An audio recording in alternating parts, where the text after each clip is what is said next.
a lot of the science in the show is actually true, and a lot of it, and some of the stuff that isn't completely true is based or founded on factual science that the guys have dug up from somewhere. I don't even know where.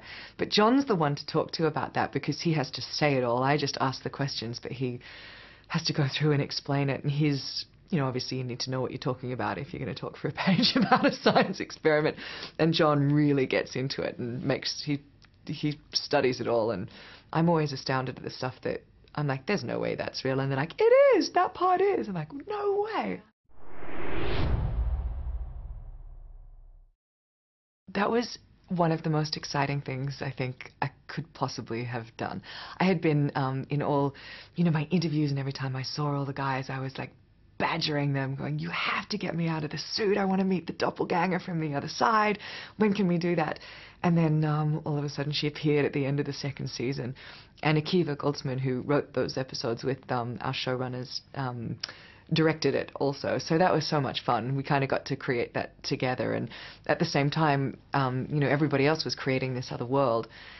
And then the third season kicks, and what I'm so supremely proud of is the fact that I think it would have been an easy thing to kind of just tease the audience with, little bits. And I think of the alternate universe, and I think if you do that, the audience isn't going to invest. They know that it's just little bits, but, we had, our studio behind us and our network behind us, and we just embraced it. And I mean, we did every second episode in an alternate universe with characters that the audience didn't know in a third season of a show.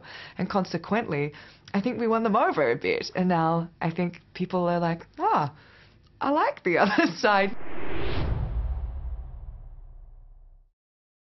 We did a scene and I got to fight myself, so we had these two fantastic stunt girls that we kept sort of switching out depending on which side I was doing, and I got to learn both sides of the fight. But we also got to do the scene, so that was fine. That was like you would do any fight, because you always, do that with a stunt person anyway. But we had to do a scene before that, and because you sort of shoot it like this, and they're looking at each other, and then you have to lock the camera off. So because you're locking the camera off to do a 50-50, you can't have anything on that space, and you can't let any of your body go into that frame. So I would be dressed as Olivia, and I would do the scene to nothing, and then they'd lock the camera, I'd go and get changed, and then I'd come back, and then I would do the same scene to nothing as the alternate Olivia.